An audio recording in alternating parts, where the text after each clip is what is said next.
at the top left of the screen and click Search.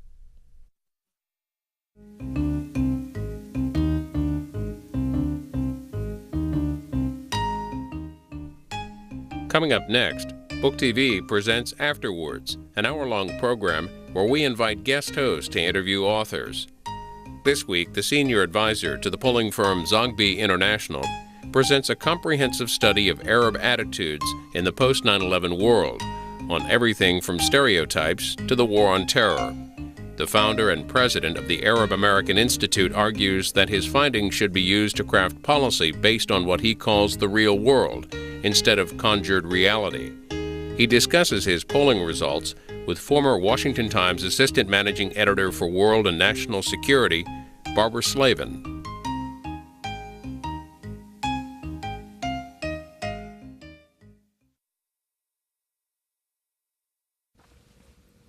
Jim, it's a pleasure to be here with you. We've known each other a long time, and I must say I really enjoyed reading the book. There was a lot in it that I knew, but there were some things in it that surprised me.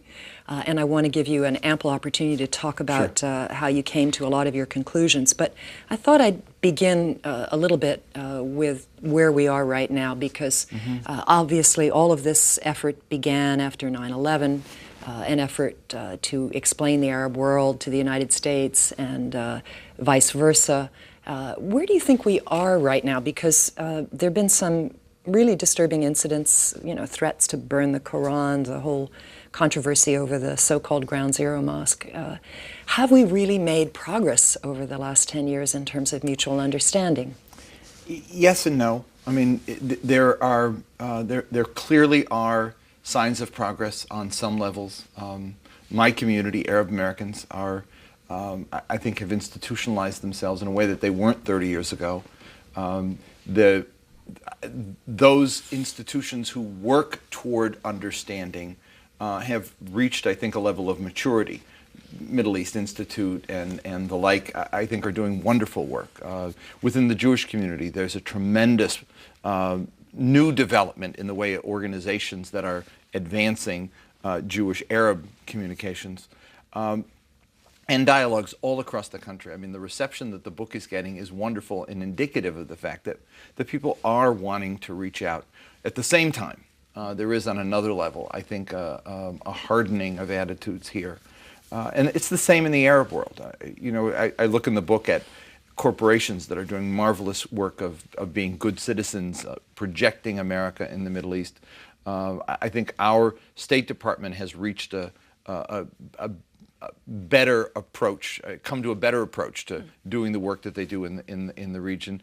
We certainly are way beyond where we were in the Charlotte Beers era, and but at the same time, there's stuff going on in the Arab world that's just horrible, and so yeah, I mean, but it's a kind of an uneven development where there's good stuff and then there's really bad stuff. On balance, I think we're probably better off than we were a decade ago, but I also think that we've got some really difficult problems to solve that are not getting any easier. You mentioned Charlotte Beers. It was that I had to be reminded of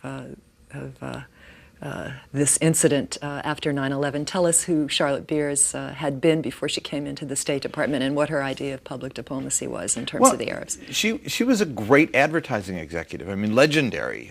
Uncle Ben's Rice, etc. She was somebody who, when she got the job to sell America abroad, some folks in our work said, "Oh my God, why are they appointing her?" And I thought, gosh, if she's as good doing this as she was in her other stuff, let's give her a chance. And went to see her, and she said, "What should I do?" And I said, "Listen." She wasn't a good listener, and her idea of marketing brand America without paying attention to what people were actually thinking, what they were saying, engaging on the level where people's discourse was a fatal flaw. She thought she'd buy advertising and change attitudes, and the wanted dead or alive poster really played into Al-Qaeda's hands, as did some of the commercials where they were offering the networks you know, huge amounts of money to carry them, and it looked like America was trying to buy friends. Didn't work, and it was unfortunate because that was the moment when people were asking really important questions on both sides, and I think we squandered that opportunity to reach people. I remember these infomercials about the wonderful lives of Muslims in the U.S., and of course, I mean, in my experience traveling the Middle East and so on, most people there know that people have a good life here. Muslims have a good life here. That wasn't the issue, and I don't think it ever has been. And in addition to that, you know, those stories were coming out and being trumped by the banner on the bottom of the television set about, I was actually in the Middle East when this was going on. You know, they were talking about her work on one level, then I was looking at the bottom level and it was about the people who were being detained, and the numbers were increasing. As you recall, in those first few weeks every day, the numbers were getting higher, and then the roundups of 5,000 and 3,000, and then the stories about the detentions that were taking place abroad and here. There was no thought that, you know, if you're doing this on one level but trumping it on the level of real policy, you're just wasting money. Now, after Charlotte Beers left, they brought in Karen Hughes, who had been so close to President Bush, and she went on listening tours of the Middle East, but she did a lot more talking also than listening. I remember her. Was it in Saudi Arabia where she was lecturing the women about how Driving. They needed to be able to drive? And actually, we'd have a conversation about that, she and I, before she went on the trip. Yeah. And did she accomplish anything? She actually did. And Charlotte Beers did too. I mean, there was, again, made mistakes, but one thing she did was open that office in London, and the rapid response unit was smart. But on balance, I think she failed. And Karen Hughes, in the same way, did some smart things. One of the things that she, I think, will lasting accomplishment was changing some of our programs to more demand-driven programs, and to sort of enhancing the visitor program aspect, because people want to come here, they want to study here. It was becoming more difficult to do so. She changed some of the aid programs in the MEPI outreach effort that brought students here, that brought mid-career professionals here. And I think Karen Hughes actually did some good work on that level. Where she failed was talked too much and boasted too much. And at one point I remember her saying to an audience about, and we've done this and we've done that, and an Arab woman in the audience sitting next to me said, if you really are doing good things, our culture says don't talk about it so much. It doesn't look right. But I think that the temptation of translating the politics that she did in America to doing that kind of work in the Middle East, it wasn't an easy shift for her to make. One aspect that you look at in the book, and I think is very important, is to what extent Americans now are understanding the Muslim world, the Arab world, and you had some statistics that I thought were a little bit distressing, if I can find them here. Yeah, that only 370 U.S. colleges offer Arabic, and that there, at least at the time you wrote this, only 2,400 students in advanced Arabic in the U.S. What happened? I thought there was going to be this big interest in the United States in Americans learning Arabic. Well, there was. And if you look at the numbers before 2001, it's a dramatic increase. That's a dramatic increase? Well, from where it was. Okay. The problem is that the resources aren't there. And the professors aren't there to do the teaching. Colleges don't have the money to hire. What we need is to take a program like Eisenhower's National Defense Education Act and redo it.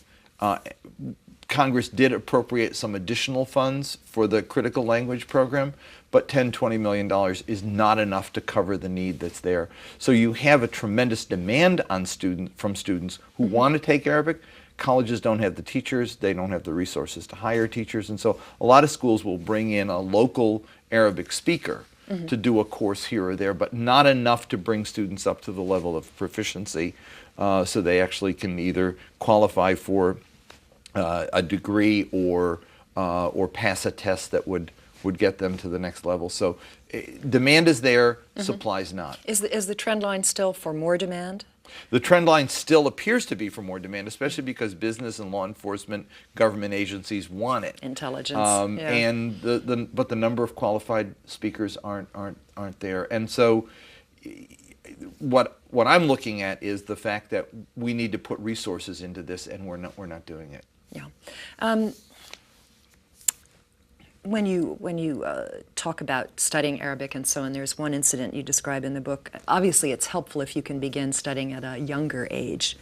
And there was a school that was set up in New York that was supposed to teach Arabic from the very beginning. Talk about what happened to the Khalil Gibran Academy in New York. Yeah, you know, the story of Khalil Gibran, the Academy in New York, was almost a precursor of the Park 51 mosque explosion. It was the same cast of characters, started a campaign, and it exploded just like Park 51. It got localized in New York, but the headlines in the New York Post were, "A madrasa grows in Brooklyn," "Al-Qaeda comes to New York," you know, that kind of thing, and creating real fear. It was the same people. It was Pam Geller, it was Daniel Pipes.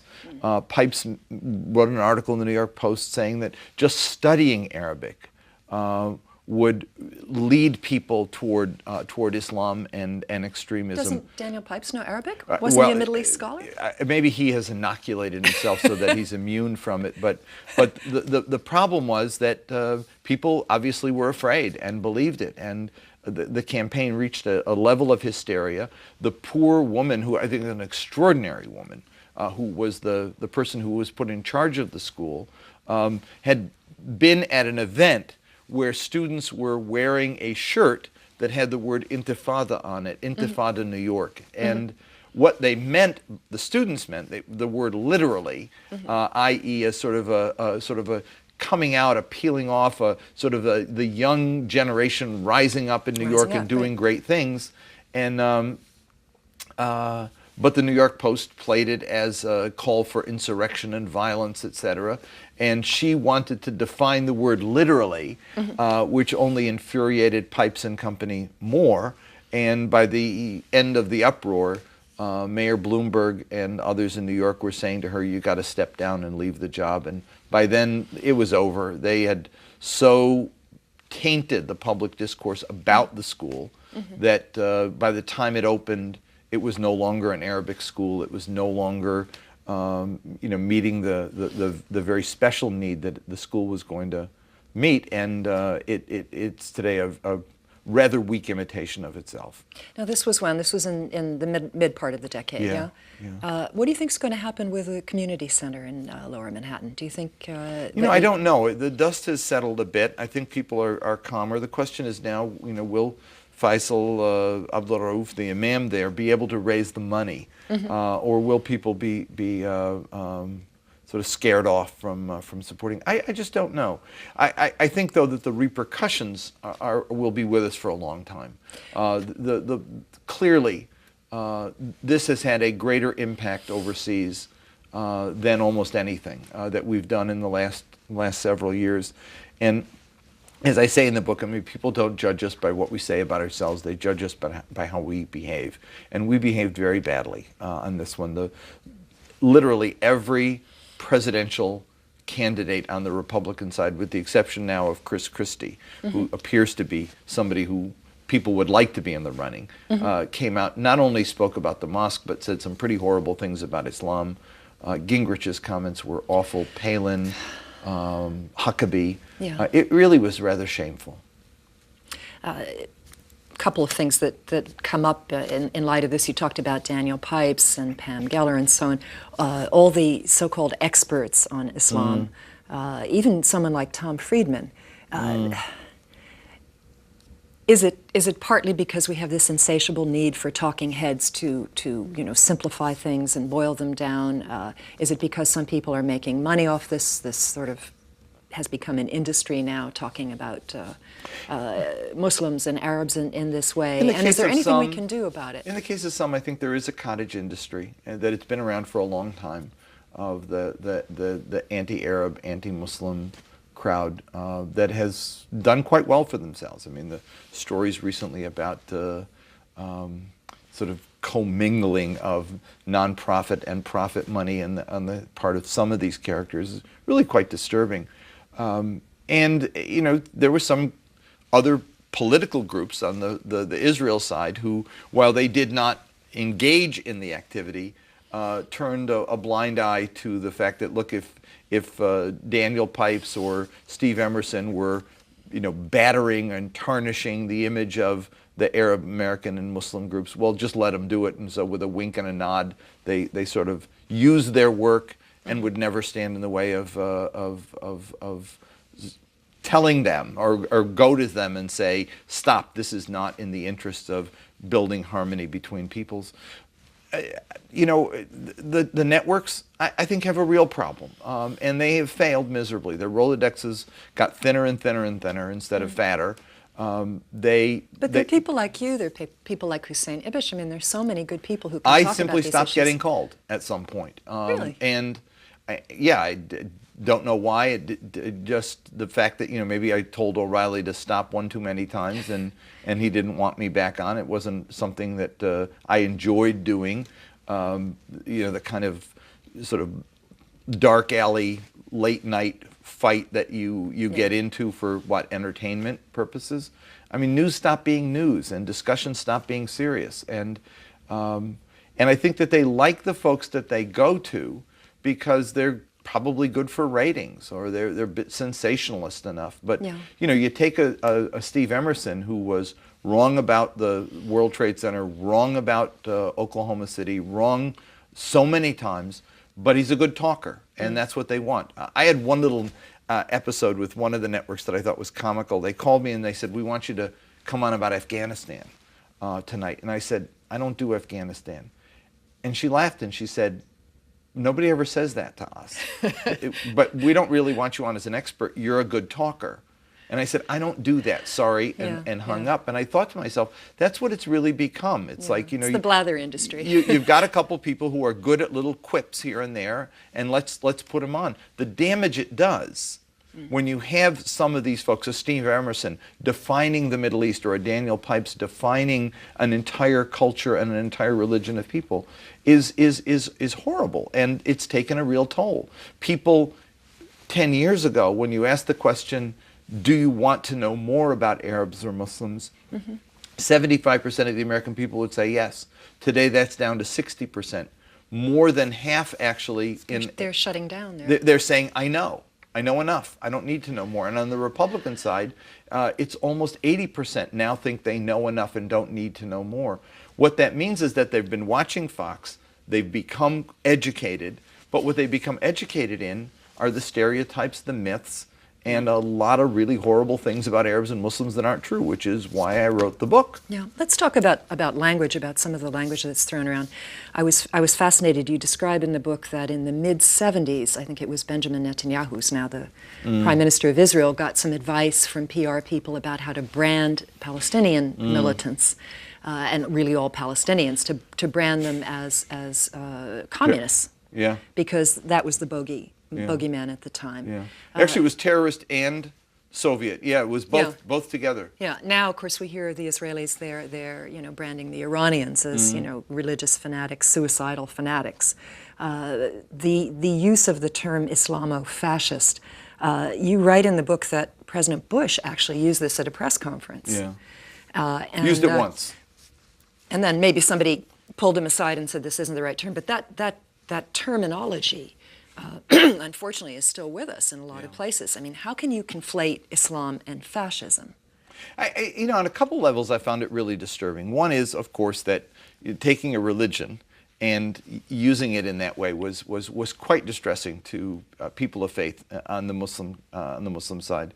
I also thought that the way that during the Bush administration they conflated Iran in particular as the sort of the headquarters or the Comintern, and tried to sort of match it up against the old Soviet empire was really quite distressing, in that Iran will never be more than a third-rate power at best. It'll never be Nazi Germany or Prussia. In their wildest dreams, they'll never reach the level of power. Besides, they're not invading their neighbors lately. So. And don't have the capacity to. I mean, their army's been destroyed. Their air force is gone. They are, at best, a weak state struggling along. They have a leader who makes outrageous comments and loves to provoke. I think he's a little more Farrakhan than he is anything else. He likes to be outrageous. It gets him good press at home. as he's attacked back. As you would say, Yanni, it doesn't get him such good press at home, Well, but it does get him attention, in the sense, which he loves. Yeah, and that's it. And also in the broader region, people who are angry at America look and they say, if they're attacking him, I like him. But sort of when the President Bush would give a speech, seeing this as a global empire and the caliphate, and I think to myself, that's not helping people understand what's going on here. And far more thoughtful was the way, for example, Jim Baker, when we were going into Iraq, sort of kept it in perspective. This is something that cannot stand, but let's not blow it out of proportion. This is not, a global empire in the making, and our very existence or our survival as a free people is at stake. I think that was a horrible exaggeration that actually has done real damage to our political discourse. Let's talk a little bit about what Arabs do really think, since that is the heart and soul of this book. And the polls that that Zogby, your brother, has done, what do Arabs think, want? And how different is that from the stereotype that's being promoted? I say the stereotype is this. People will say to themselves, those guys go to bed at night hating America, wake up in the morning hating Israel, spend the day watching, one of the Arab networks and fueling their hatred, or sitting in a mosque listening to an imam who's getting them even angrier. The reality is they go to bed at night thinking about their jobs, worried about their kids, thinking about their health care, get up in the morning, think about whether or not their kids are going to have an opportunity to advance their lives. And during the day, they work hard at their jobs. They come home and they watch television, and the #1 rated shows are movies, and after that are soap operas and dramas and entertainment. Arabs watch television for the same reason we watch television. It's to be entertained. I had a funny experience this last weekend. I was in the Middle East, and I was with a number of folks, including some very prominent American Jewish leaders. And we were at a conference, and one night after the dinner, there was entertainment, and it was an Egyptian woman singing songs a la Kulthum.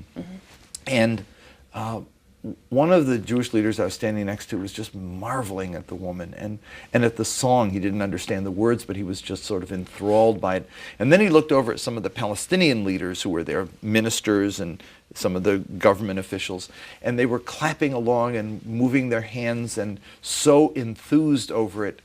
And he said, I'm seeing something different than I never saw before. And I thought one thing I'd said about this whole discussion is that the experts, were guys who knew 5 words in Arabic and could use 2 in a sentence, and the words were madrasa and jihad and shaheed and etc. And actually the words that they needed to know were aini and albi and layli and words about love and seeing you in the night and thinking of you. And this is what was moving this culture. But I don't think we understand that these are people just like us.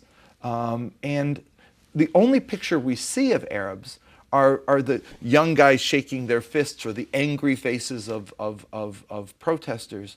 But that's not who people are. It's sort of like a story I tell when I was living in central Pennsylvania. I'd lived in Philadelphia for about 10 years before then, and we were then out in this small little town. I was teaching at a state college, and the next door neighbor came to me and said, "Did you really live there?" And I said, "Yeah." And he said, "With your family?" And I said, "Yeah." And he said, "Weren't you afraid?" I said, "No, not really. Why?" And he said, "Because people get murdered there every day." And I thought that's all he sees in the newspaper. And that's the only story we see about the Arab world here, or the story about Iran here. So the fact that there's like normal life, that people in Egypt are actually happy and pleasant and fun to be with, is something that would be beyond Americans' kin. They couldn't understand it because they never see it. And so I wanted the book to sort of tell the story of, this is the people as they are. They're folks like us with kids and jobs and hopes for the future. And we need to understand that, like they need to understand us as we really are, for us to move forward. I think one thing that upsets me, my husband and I were based in Cairo for 4 years in the 80s, and I wrote lots of features about life, ordinary life, and the Egyptian sense of humor and all the rest, and how holidays are celebrated. And you don't have so many foreign correspondents from the United States anymore, so that the only kinds of stories you're getting are from war zones. Because, you know, the youngsters who go to report these know that they can sell those stories, and it may be more difficult to sell the soft feature that used to be a staple of what foreign correspondents did. And without sort of getting into the Arab-Israeli conflict, the fact is that Israelis are understood as people here. Yeah, they are. So that we see them as people like us. But we see Arabs as either an object or an abstraction, and largely angry, and just not like us. And so in some ways, the absence of the foreign correspondent now, and the absence of people who will tell the full story, doesn't hurt the Israeli side as much, because they've already established themselves in our culture. And the Arab side never really did. They went from invisible, which is where they were before the '67 war, to the enemy. Yeah. And, but there is this campaign that the Israelis talk about, the delegitimization campaign. Don't you detect that the Israelis are having to defend their society, their policies a little bit more these days? I think particularly after the flotilla incident with the Turkish ship and so on. Defend their policies, yes, and they ought to, because their policies are indefensible.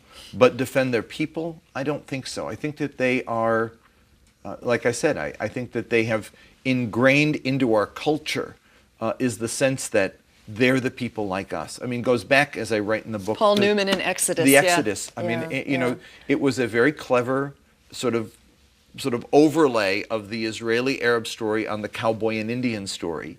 And we watched it, and this is before we knew that the Indians were actually good guys too. We watched it and we said, God, I understand them. They're just like us. They want to be free and they want to be happy, and those savages are doing everything they can to block them. And it worked. I mean, that's I think till this day we identify the Arab-Israeli conflict as the Israeli people wanting to be free versus the Palestine problem. And at best, it's a problem to be solved, but not real people to care about and identify with. I think if you ask people, think of Israel, they can think of people. Think of Palestinians, they can't think of people or people like us. Somebody like Salam Fayyad has not been sufficiently marketed in this country as the And image. part of it's a Palestinian problem and an Arab problem. They haven't done the marketing. But at this point, it doesn't matter whose fault it is. We have a job to do, and that is we're too invested in that region. We have too many lives at stake in that region, too many interests at stake. We've spent too much money and have expended too much political capital. We have to now, if the Arabs aren't going to do a good selling job, we have to go over and do the learning ourselves. We're going to take a break in a minute, Sure. so I'm not going to get too deep into U.S. policy. We'll get into that soon. But just tell me briefly how you became who you are. I mean, you're sort of the professional Arab. You're Christian. You were born in this country. Why this? How did this become your mission in life? You know, actually, always felt close to the culture. I mean, I grew up in that milieu. It was who I am. But I Were was you raised speaking Arabic? Yeah, actually Arabic before English as a child.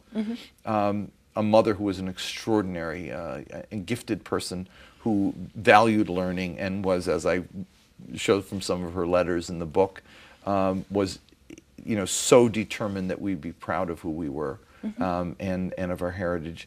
I was doing my graduate work and I was very active in the civil rights and anti-war movement. And in the middle of all that, I got a fellowship from Temple University to go to the Middle East and do some research. I was working in religion and revitalization movements, and I had the idea of studying the refugee camps and seeing what was going on with the trauma of the experience of being in the camps for as many years as Palestinians had been. I collected all the stories in one camp. It was Ain al-Helwi in the south of Lebanon. And the day I left, a woman grabbed my arm. She's the woman who actually had introduced me to many of the people. And she stared me down and she said, "We've told you everything. Now what are you going to do?"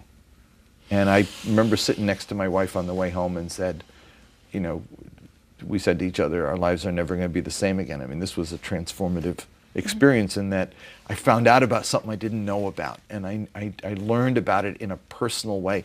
I could put faces on these people. I had their stories. I knew where they'd come from, what they were experiencing, and how desperately they wanted to go back to the lives that they'd been forced to leave.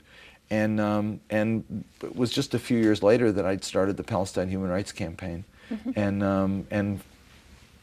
you know, it was funny because I was involved in anti-war stuff, and I remember speaking at a rally, and it was about Vietnam, and somebody from the JDL, why are they letting the Arab guy speak? And I was like, who's that? And I was Arab American, I was of Arab descent, but I thought Arabs were people from over there, and I was an American.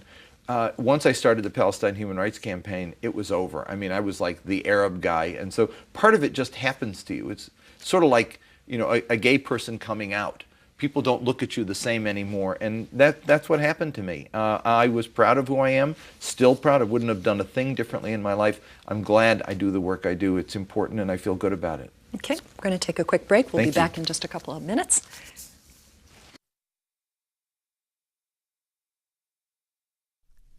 Afterwards, with James Zogby and Barbara Slavin, will continue after this short break.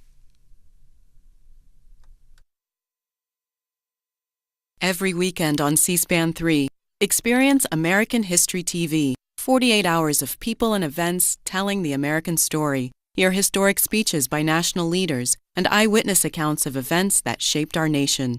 Visit museums, historical sites, and college campuses as top history professors and leading historians delve into America's past. American History TV, all weekend, every weekend, on C-SPAN 3. Afterwards, with James Zogby and Barbara Slavin, continues.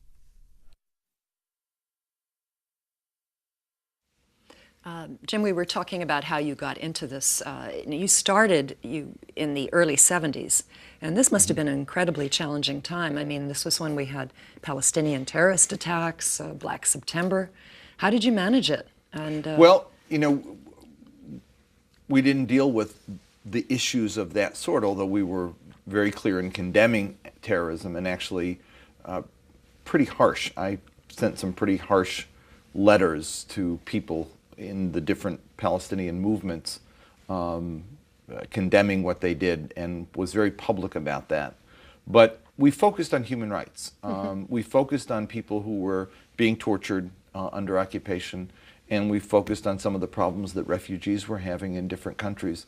And so by not overtly being a political organization, i.e., you know, we didn't take positions on a range of political issues, but we talked about individual cases. We were doing basically what Amnesty International wasn't doing. Amnesty at the time was not taking cases in America for adoption because they were afraid of losing support here. So only London Amnesty took Palestinian cases. So if we came across a woman prisoner, Aisha Auda, who'd been tortured in prison, or a young Arab American, Sami Ismail, who had been detained for months and forced to sign a confession in Hebrew without ever having read it, we picked individual cases or house demolition cases, etc. People in the camps who were being treated badly by Lebanese authorities, etc. That's the stuff we did. So in some ways we weren't sort of we weren't the Palestine Solidarity Committee, that existed. We weren't the PLO Friends of the PLO group, that existed. We were a human rights campaign, and so some of those issues didn't affect us, but we were clear in condemning that stuff and made it very clear that it not only was destructive of human life on the Israeli side, but it was destructive of people's understanding of Palestinians on the other side. It was bad for both. Talk about the centrality of the Palestinian issue for Arabs. You do, I think, a very good job in the book of explaining that there isn't, in a way, no such thing as an Arab world, that there are vast differences from Morocco all the way through. Many of these countries are quite dissimilar. But the Palestinian issue does loom large. Why is it? There isn't an Arab world on the one hand, but there is an Arab world on the other hand. It's sort of like, you know, there are Catholic sensibilities. There are distinctly Arab sensibilities, and one of the key issues is Palestine. I call it the wound that never healed. In some ways, there's an existential identification that Arabs have with that question, and there are people like them who hurt, who remind them of their vulnerability, their loss of history, a sense of betrayal by the West. I say, and some folks don't quite get it, but if they hear me out, I think they will. The role of Palestine in the Arab consciousness is not unlike the role of the Holocaust in the Jewish consciousness in America. It's not a Holocaust, to be sure. It's not 6 million people who've been exterminated, but it's a people like them who are vulnerable, who remind them of their own vulnerability, and who hurt, and who therefore make them hurt for themselves and for I've had ministers call me and say, guys who hate Hamas and everything they stand for, but will call me and say, I saw what was going on in Gaza. Yeah. Those kids look just like mine. What can I do? I feel so powerless. And that sense, I think, it looms large, you're right, in the Arab consciousness, and we ignore it at great risk. Yeah. Well, as you have said many, many times, it's the policy, stupid. Yeah. I mean, it's, all these efforts to sell America to the Arabs and so on basically do not work when the United States is seen as somehow powerless to resolve this terrible conflict, to do more than put a Band-Aid on this wound. And if you understand the Arab narrative, which Americans don't. No, they don't. It's like the Native American narrative. They were living in that region. Foreigners came, carved it up.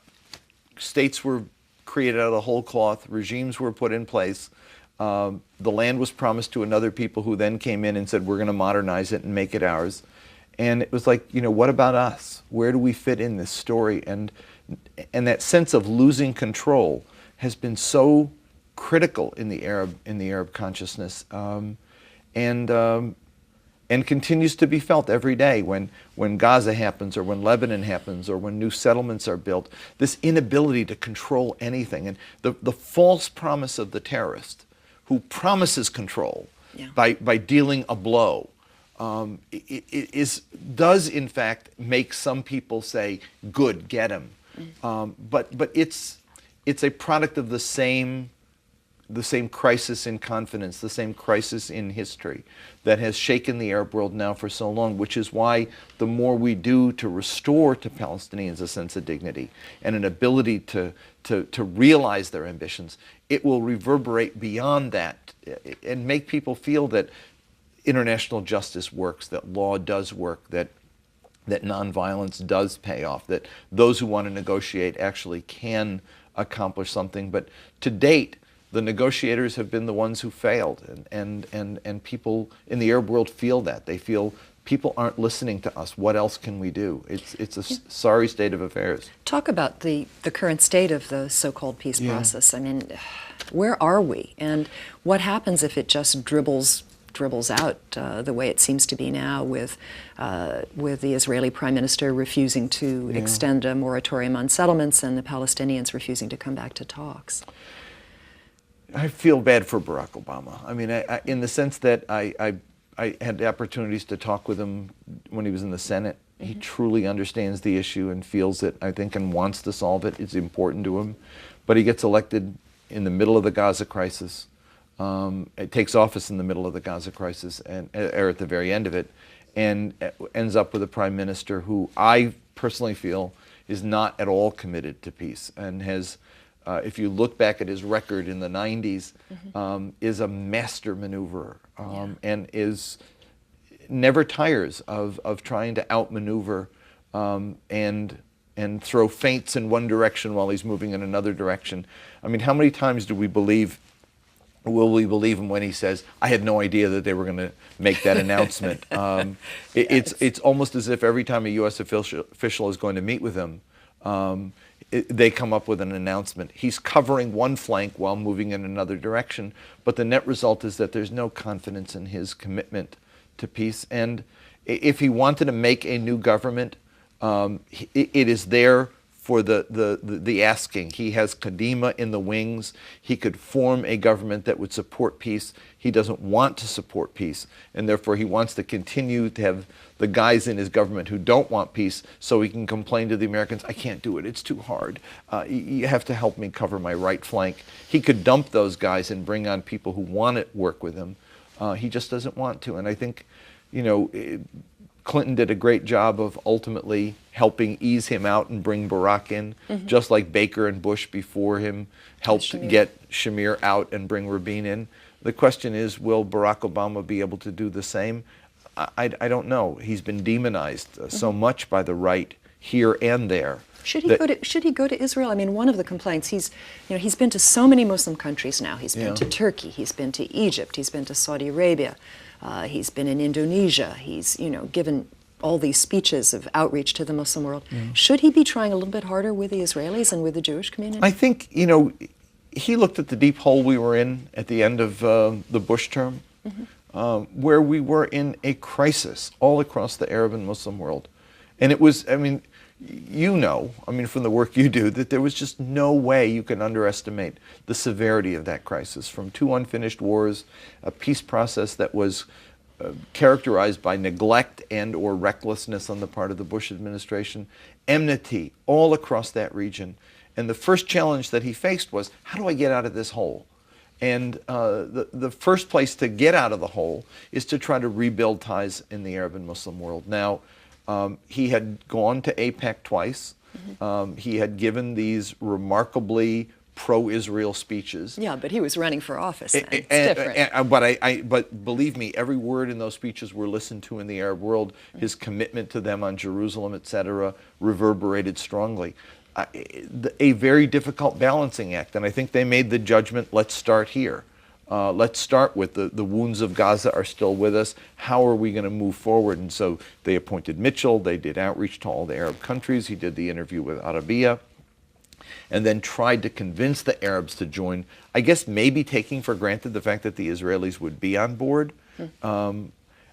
At this point, I don't know if there's a net gain in going to Israel or a net loss on the Arab side. I mean, they could surprise him with more settlements, couldn't they? It's become very polarized, and I think he's in a difficult bind. I'm not advising him. What's the next move? I mean, if you could advise, I actually think that they should have been tougher and still should be tougher with Netanyahu. There's no loss to putting more pressure on him and sending a message of absolute displeasure. Only the possibility that, and I think that in Israel, the Israelis do not want to risk forfeiting the American friendship. But that's not going to happen. Let's be realistic. Well, look, he did it twice. And, when they tell me in the White House that, oh, no, we really weren't as tough with him as you think we were.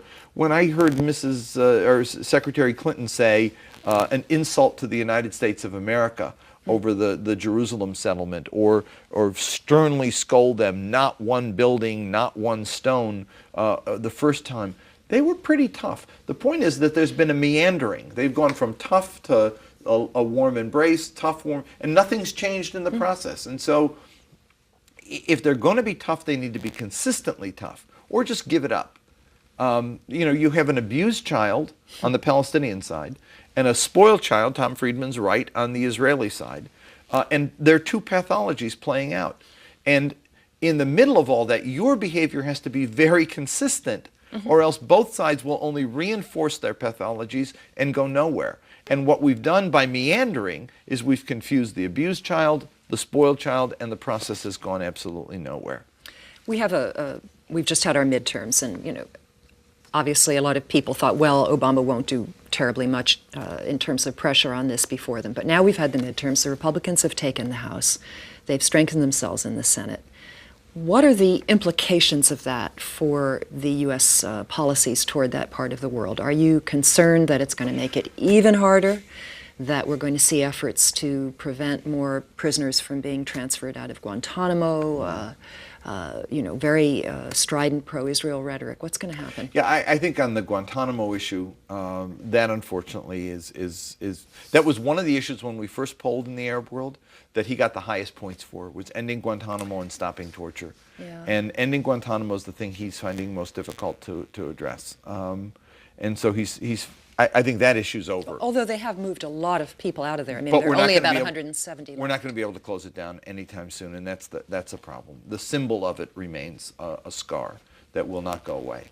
On the Arab-Israeli conflict, the thing I fear most is today the press accounts of Secretary Clinton announcing more aid for Palestinians.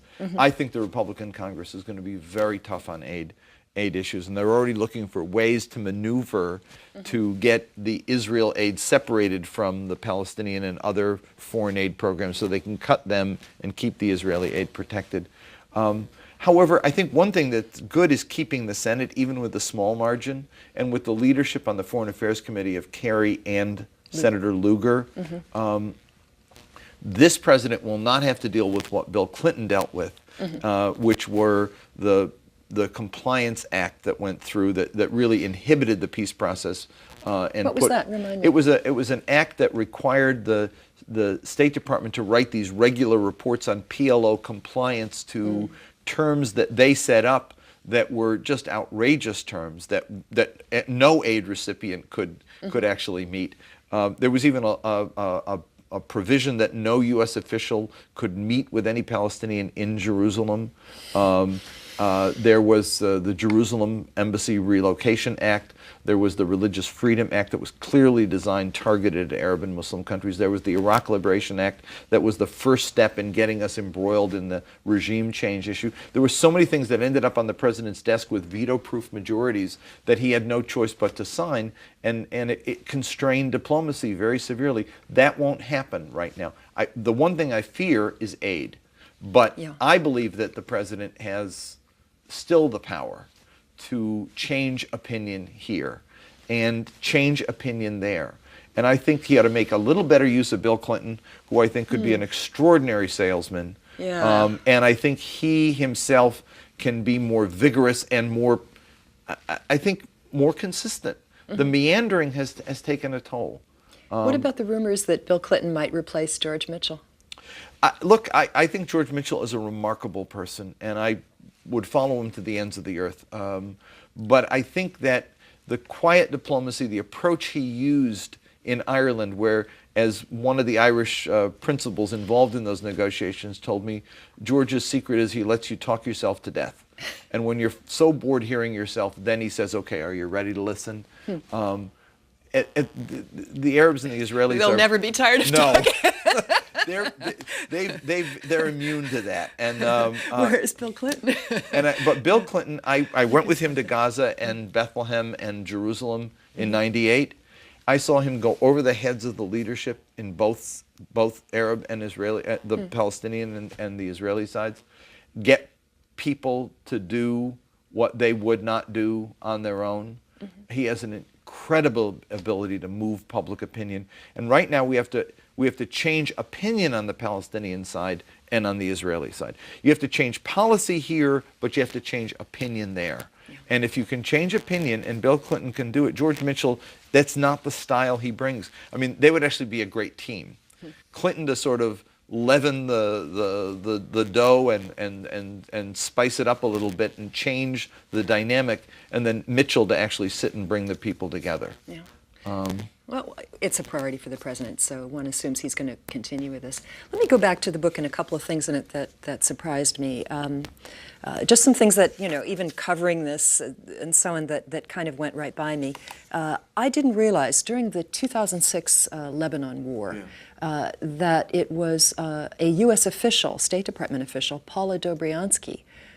Sorry, no, not the Lebanon War, but after the assassination of Hariri, right? When you saw all these demonstrations in Beirut, that it was Paula Dobriansky who called it the cedar revolution, and that it was actually the Lebanese called it the Independence Intifada, which of course doesn't ring as well because of its association with the Palestinian uprising. I'm amazed. Was this part of the sort of freedom agenda branding that was being done at the time? The freedom agenda branding was there, and I mean, President Bush, I will never forget his, forward march of freedom. Afghanistan, Iraq. I mean, and when we think back at it now, each place that those footprints on that march turned out to be a disaster. It was more like the giant squashing people than it was helping them move forward. But I was as surprised as you in the research I did when I found out that the cedar notion came from here. Yeah, and it was kind of an American because of course the cedar is a Lebanese emblem and so on. And certainly resonated well in this country. But I think, the idea that they wanted it to have a name that would resonate, like the Green Revolution or the Velvet Revolution or the whatever, was clearly an American issue. Look, we handled it badly back then. I think we were right to do everything we could to get the Syrians out. That was an important victory. But once they were out, we had an opportunity to help Lebanon moved forward, and we squandered it. Well, the 2006 war, the month-long war, came right after that, and but there was a time even in between where we could have done we could have done more. Lebanon, look, in all the polling we do, one of the things that strikes me is that you will get on many questions a tremendous division among sects and partisan groups, but then there are issues you find that there's a national consensus. People want reform. They understand the political system has to be changed. People want national unity and reconciliation. They understand they cannot exist divided. People want emphasis on the economy, on healthcare, on education, etc. We don't ever talk about those things. What we end up doing is grinding ourselves down on the things that people can't agree on instead of focusing on where they can agree. And I think that when the Syrians were out was the time to move together with Arab allies in the region and possibly bringing in the French to talk about, okay, how do we help the Lebanese move forward and reform the system and implement the last piece of Taif, which is the national accord. This is an agreement that was signed in 1989 in Saudi Arabia. Taif. And one of the things it did was it helped end the civil war, but it kept the Syrians there. And instead of making the final changes that they had to make to reform the system so they wouldn't have this kind of sectarian conflict again, we never did anything, and we still haven't done anything with it. And it is a system crying for change, but we have to help it, or someone externally has to help it, and we haven't done that. Saudi Arabia obviously could play a role there. One of the things you left out of the book was the phrase that I will never forget during the 2006 war when so many people were being killed in Lebanon, so much damage was being done, and Condoleezza Rice, who was then Secretary of State, called it the birth pangs of the new Middle East. Why did you leave that out? That is, I guess I had taken enough shots at her in the book. You decided that was enough. I decided that was enough. The line about it wasn't. This is the new Middle East. The old one wasn't so good anyway. Yeah, I mean, I thought, enough on her already, but that one was actually, that probably should have been there. Yeah, that's... Second edition, it's going to be in. Definitely one of my personal favorites. When I was writing my book about Iran, I was told that after the U.S. invaded Iraq, she told a bunch of very senior U.S. officials that the U.S. was going to do to the Middle East what we did to Europe after World War II. That's another one of my favorites, as though somehow you can take a template from one area and put it on another. The reason that kind of thinking is there is only because we don't see them as just like us. We understand that we lost 3,000 people at 9/11, and that's a trauma that will be with us a long, long time and ought to remain with us. And people who don't remember that Americans lost and are still afraid and concerned for their security, et cetera, and angry about what happened, will pay the price for not knowing that. But when Iraqis lost 100,000 civilians, when the Lebanese lost 1,400 in a country of only 3 million people, and most of them civilians. I mean, and the Palestinians lost the same number in Gaza. And, you know, there'll be a killing on the West Bank and they'll write an article that'll say after a period of calm. But in that period of calm, when no Israelis died, 100 Palestinians died. And we just don't think of their lives as equal to our own. And so just don't understand that they live with this and they feel this hurt. And if we saw them as people like us, I think we'd behave differently and our diplomacy would work better, because we would appreciate them better. I used a line from my mom that if you want someone to hear you, listen to them first, because that means you're respecting them as equal and therefore paying attention to them, and that's the way you communicate. We're almost out of time, Sure. but there were a couple of I recommend this book highly for the charts that are in it, the tables, which are very surprising. But a couple of things, again, that surprised me. When you say that, you know, Arabs don't hate us, they don't hate our culture, they don't hate our freedom, and they don't even hate women's rights. Yeah. You found in one of the tables here that 81% of Saudis like freedom and democracy, and 76% of Saudis think women should have equal rights. Yeah. I thought that was quite remarkable. I think King Abdullah's on the right side, and he's trying to move the country forward. But there are some entrenched groups, as there are in every country, that he's struggling with. And, you know, there was just a fatwa against women working in supermarkets in Saudi Arabia as cashiers from some of the religious guys. But the supermarkets have maintained, the courts have maintained that they're right to do it, and the struggle persists. That country has changed dramatically in the last 60 years. Riyadh was 30-something thousand people 60 years ago. Today it's 4.5 million. There's incredible pressure when you have that kind of change, including the rise of fundamentalism, with people being shocked by all that change. But I think that the attitudes of most Saudis today are on the right side of things. They want us to leave them alone and let them work out their own change. And I think we can give them that kind of support. Better for them to do it than for us to try to intrude. As I say in the book, you know, if the Swedes came over in the middle of our healthcare debate and said, let us figure this out for you, or if the Japanese or the Brits came over and said, oh, your handgun problem is out of control, do it our way, we'd get angry. We can't reform them. They have to reform themselves. What are some of the other things that individual Americans can do to educate themselves Well, about I this? have in the back of the book a last chapter, Getting It Right, and I talk about things you can do, the World Affairs Councils you can join, or the Great Decision Series run by the Foreign Policy Association. It's a great way for communities to get together and do reading and study and engage in debate and vote on critical issues.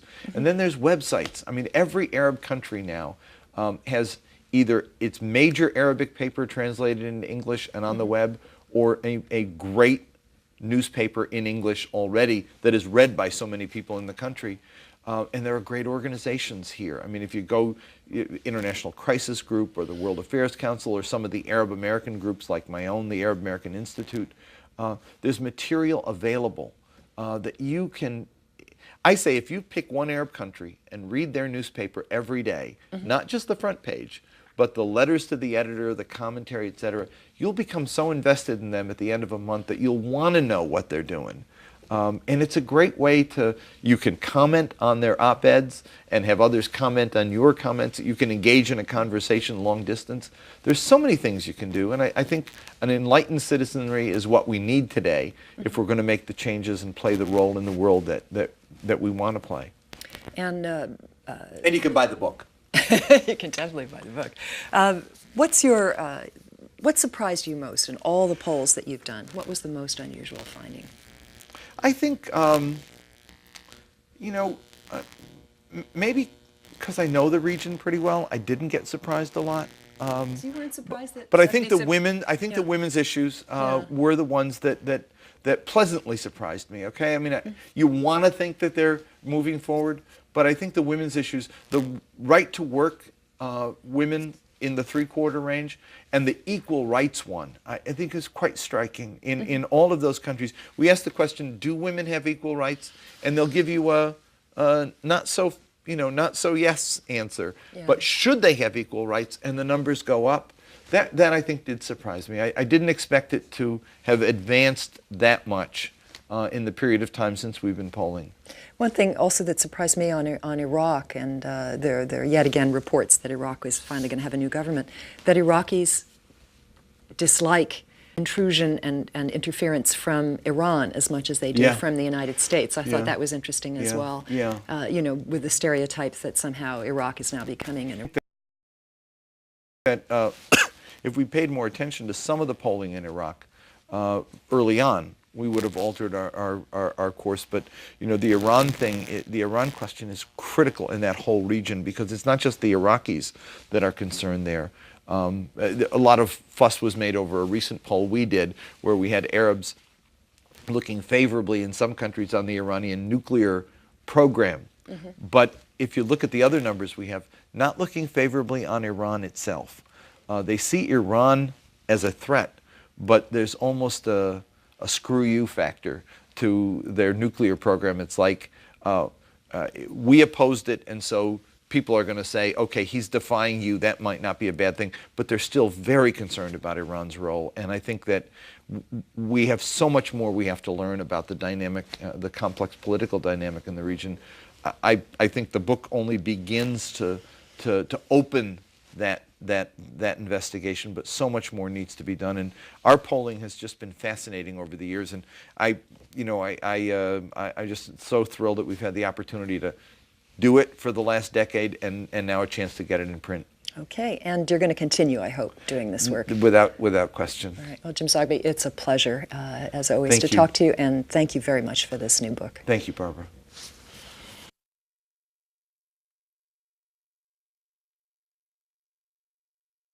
Now, Geneviève Deguillard recounts her time as a flight nurse for the French Air Force and the